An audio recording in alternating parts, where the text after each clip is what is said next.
The Imaginary Bridge, a Metaphysical Explainer. Welcome in, everyone. Today, we're stepping entirely away from the physical world and diving headfirst into a pretty mind-bending thought experiment. We're going to be exploring the very nature of choice, potential, and reality, all wrapped up in one highly provocative riddle. So get ready, because this explainer is designed to make you look at the decisions you make every single day in a completely different light. Every open door becomes a memory. Every unopened door remains a dream. I want you to just sit with the profound existential weight of those words for a second. Think about it. Every time you make a choice in your life, you are simultaneously creating a memory and leaving behind a ghost of what could have been. And it's exactly that tension, the pole between memory and dream, that serves as the engine for the riddle we're about to explore. Okay, let's break down the mechanics of this riddle. Picture this. There's a door that exists only in your imagination, and it takes the form of a bridge. Now, this bridge is made entirely out of doors, and every single doorway leads to a place you have never been. But here's the catch. The very moment you enter any of those doorways, the entire bridge just vanishes. It's literally a structure built out of pure possibility. So, the absolutely crucial question here is, what is on the other side of the bridge? I actually want you to pause for just a second. How would you answer that? If the bridge vanishes the exact second you interact with it, where does it actually lead? Hold on to your answer, because we're about to see how some of the most advanced artificial minds on the planet tried to solve this deeply human puzzle.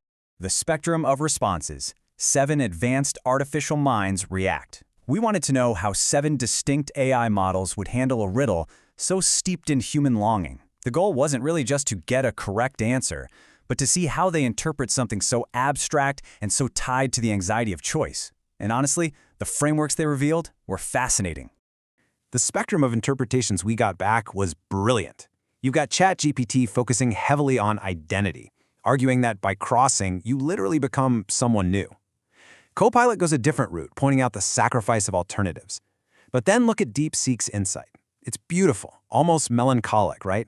It says the other side isn't a destination where you arrive. It's all the infinite futures you had to leave behind just by choosing. 7 models, 7 completely different takes on the architecture of choice. So let's dig into the philosophies driving these answers. One of the absolute strongest answers came from Claude 3 Opus, which anchored its logic straight into classical Western philosophy, specifically Aristotelian metaphysics. Aristotle talked a lot about the transition from potentiality, which is what could be, to actualization, which is what is. Claude realized the bridge is pure potentiality. It's made entirely of thresholds, just a promise of somewhere you haven't been. But the second you step through a door, you are actualizing one specific reality.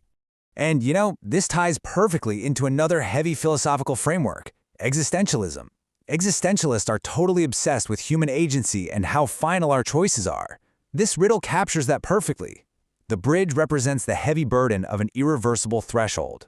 Once you pick a door, the bridge, that amazing state of infinite possibility, is destroyed. You can't unchoose it. The terrifying weight of our own agency is that to make one future real, we have to annihilate all the others. To make all this academic theory a bit more concrete, Claude gave us this absolutely brilliant metaphor.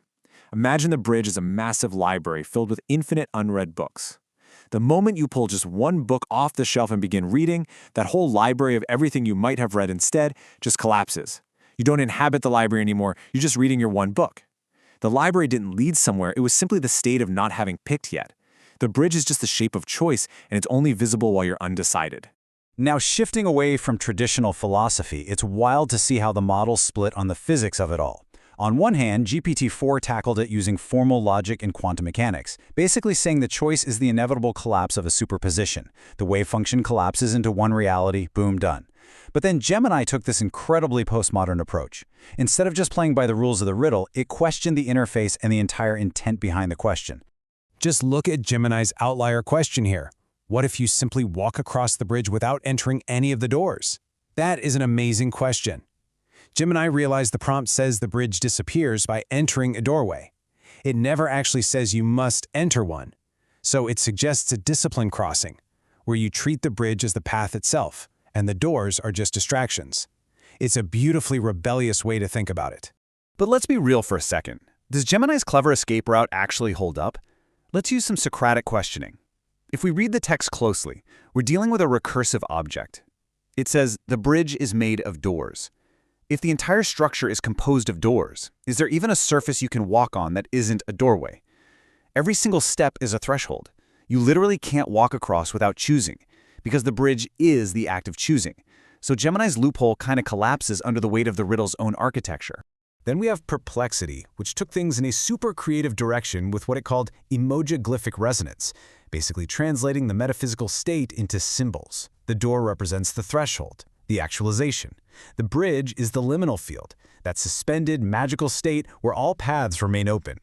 The arrow represents your directed will. The bridge can only exist as long as you don't apply that directed will. But the moment you do, the entire spectrum of maybes instantly collapses into one single timeline. So when we pull all these amazing insights together, Claude's actualization, DeepSeek's lost futures, Gemini's failed rebellion, we finally land on ChatGPT's ultimate realization. And it's a big one. This explainer, this entire riddle, it's not actually about choice. It's about the cosmic, irreversible nature of losing the paths we don't take. The bridge was never a mode of transportation. It is, quite literally, a machine designed for turning possibility into reality. And that brings us to the core realization, the absolute heart of this entire thought experiment. The bridge's purpose is never to be crossed. Its purpose is to disappear. Experience can never be turned back into possibility. Once those imagined futures become your lived history, that beautiful state where all futures are open is just gone forever. The lost imagined versions of yourself vanish the exact instant your potential becomes your reality. It's a terrifying thought, sure, but it is absolutely the only way we can actually live. The Dream Codex, the elevated paradigm. By synthesizing all of these profound philosophical layers, the creators of the riddle developed an upgraded, elevated version. It strips away all the excess and hones right in on those precise mechanics of potential and collapse that we've just been talking about. Here is the upgraded riddle. Imagine a door that cannot exist except in imagination. There, it becomes a bridge. The bridge is made entirely of doors. Every door opens into a place you've never been. The instant you enter one, every other door and the bridge itself vanishes. So, holding on to the heavy reality of actualization, the existential weight of our agency, and the inevitable collapse of infinite futures, I want you to look at your own unlived dreams, and I'll ask you one final time. Tell me, what is on the other side of the bridge?